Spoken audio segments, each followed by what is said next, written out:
बच्चों, ये हमारा जो पांचवा एकम है सवाल बालमन के जवाब डॉक्टर कलाम के। अगले अगले वीडियो में मैंने डॉक्टर एपीजे अब्दुल कलाम के बारे में आपको परिचय दिया था और फिर यहाँ से आगे का पाठ समझाया था। अब जो बाकी का पाठ है वह मैं आपको इस वीडियो में समझाने जा रही हूँ। अगला जो प्रश्न करता है वह है रोहित चतुर्वेदी, कक्षा 11वीं कक्षा का यह विद्यार्थी है। इस्लामिया इंटर कॉलेज इटावा, यह इटावा का स्टूडेंट्स है। आप कहते हैं कि भारत 2020 तक विकसित राष्ट्र बन जाएगा, पर निरंतर बढ़ती जनसंख्या और बेरोजगारी इसे संभव होने देगी। ऐसा प्रश्न करता है कि 2020 में भारत है वह एक विकसित राष्ट्र बन जाएगा और निरंतर ये जनसंख्या जो बढ़ती जा रही है और बेरोजगार लोग जो यहाँ ज़्यादा है, तो क्या यह संभव होगा? तो इसके जवाब में डॉक्टर कलाम कहते हैं कि विकास स्वयं जनसंख्या वृद्धि को रोकने की एक अचूक औषधि है। विकास किसे कहते हैं बच्चों? तो जब वृद्धि में कटौती आए, यह एक अचूक औषधि है, यानी कि एक दवा के स्वरूप में है। इसमें जन शिक्षा, विशेषकर स्त्री शिक्षा की बात भी सम्मिलित है। यानी कि 2020 में क्या कहते हैं कि जन शिक्षा, यानी कि अभी जो लोग हैं वह शिक्षित ज़्यादा है और स्त्रियों को भी शिक्षा में सम्मिलित होना पड़ेगा। इससे छोटा परिवार सुखी परिवार, यानी कि यह जो है वह अभी हो गया है। इससे छोटा परिवार सुखी परिवार की मान्यता को बल मिलता है।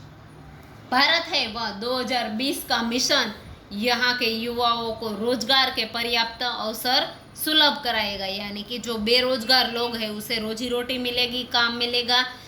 ग्रामीण क्षेत्रों में भी बड़ी संख्या में उद्योग धंधे स्थापित किए जाएंगे और जिससे उन क्षेत्रों में रोजगार के प्रचुर अवसर पैदा होंगे।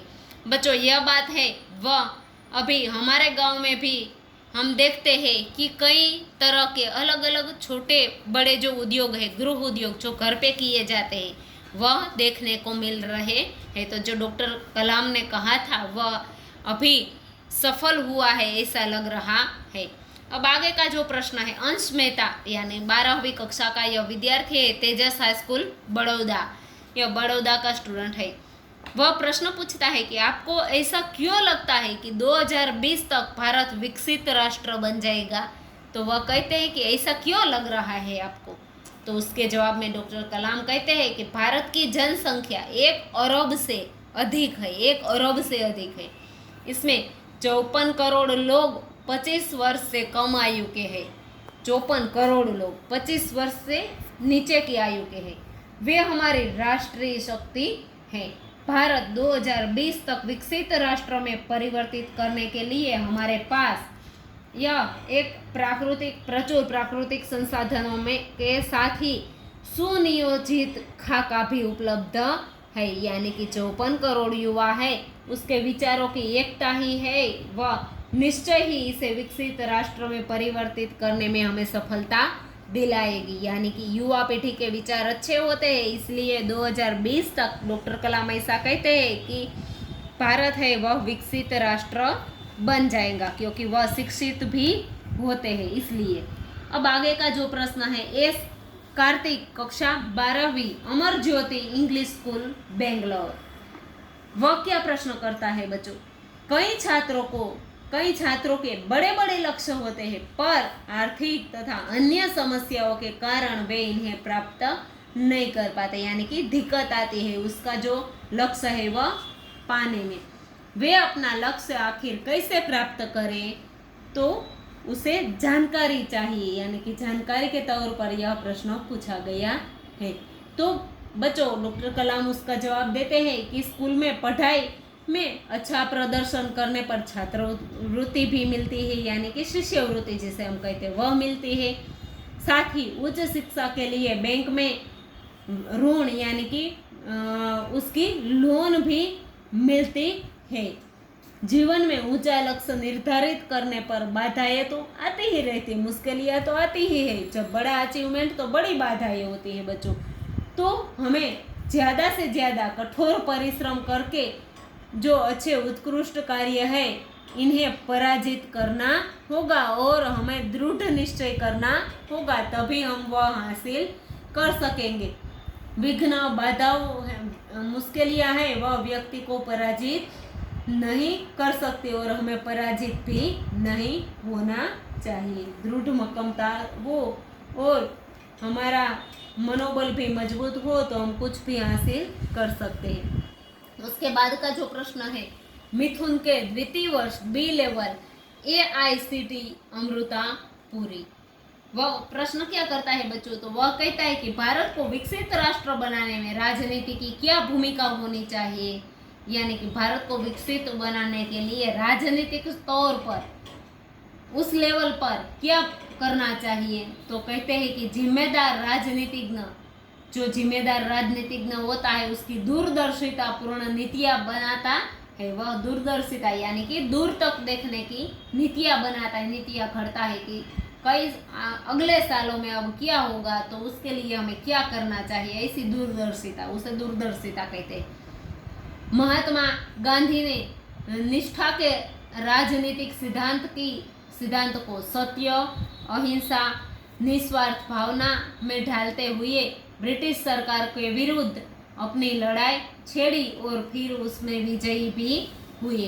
तो वर्तमान राजनीतिज्ञों को अपनी कठिन यानी कि जो वर्तमान परिस्थिति में राजकारणी जो लोग हैं उसे कठिन परिश्रम करना होगा, उत्कृष्टता और पारदर्शी कार्यों से मार्गदर्शन देना होगा ताकि लोग हैं उस पर सच्ची राह पर चल सके और साथ ही साथ गरीबी रेखा के नीचे रहे लगभग 26 करोड़ भारतीय लोग हैं जो गरीबी रेखा के नीचे जी रहे हैं, उसे उत्थान के लिए भी कुछ ऐसे कार्य करने चाहिए कि सब लोग समान हो और गरीबी रेखा में कोई लोग ना रहे। तो ऐसे राजनीतिक तौर पर ऐसे कार्य होने चाहिए, ऐसा डॉक्टर कलाम का मानना है।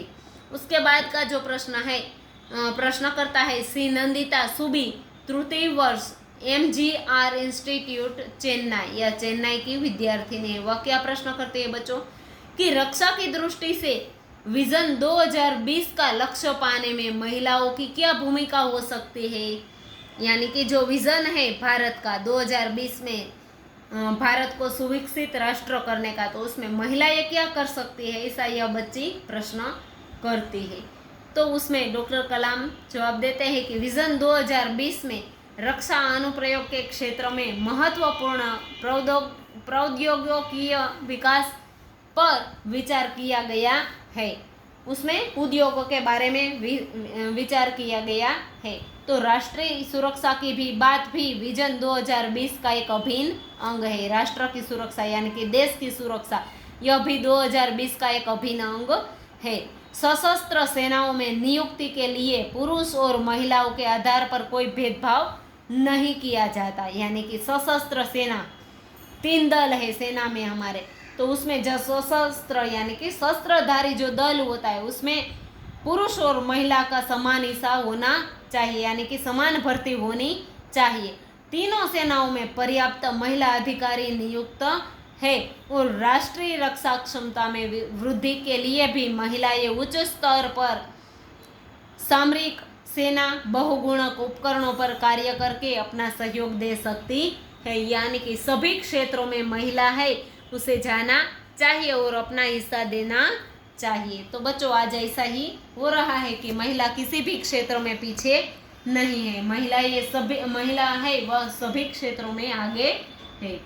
आगे का प्रश्न है, जोधपुर दौरे पर डॉक्टर कलाम से एक बच्चे द्वारा पूछा गया प्रश्न कि क्या हम अति विशिष्ट व्यक्तियों के दौर पर हो रहे अनावश्यक खर्चे कम नहीं कर सकते? जो अति विशिष्ट व्यक्ति है, विशिष्ट नहीं बच्चों, क्या कहा है, अति विशिष्ट, यानी कि कहीं से बाहर विदेश से आने वाले जो व्यक्ति है उस पर जो खर्चे किए जाते हैं वह कम नहीं कर सकते, ऐसा प्रश्न करता है। तो डॉक्टर कलाम उसके जवाब में कहते हैं कि तुमने इस मंच पर एक बड़ी सी कुर्सी देखी होगी, कहते हैं कि इस मंच पर बड़ी कुर्सी देखी होगी, वह कुर्सी अब यहाँ पर नहीं है। ठीक ऐसे ही अनुत्पादक चीजों पर हो रहे अनावश्यक खर्च भविष्य में नहीं होंगे। ऐसा क्यों कहते हैं बच्चों? क्योंकि आप यहाँ इस चित्र में देख सकते हैं कि जो मंच पर अब्दुल कलाम बैठे हैं वह सामान्य कुर्सी पर बैठे हैं, वह बड़ी सी कुर्सी में नहीं बैठे, इसलिए वह कहते हैं कि मैं भी एक अति विशिष्ट व्यक्ति हूँ, पर सामान्य व्यक्ति की तरह जैसे बैठ गया हूँ, तो ऐसे भविष्य में ऐसा होगा कि अति विशिष्ट व्यक्तियों के लिए ज़्यादा खर्चे नहीं किए जाएंगे। बच्चों, यह पाठ यहाँ समाप्त होता है। अब आगे के वीडियो में हम अभ्यास और स्वाध्याय के प्रश्न समझेंगे।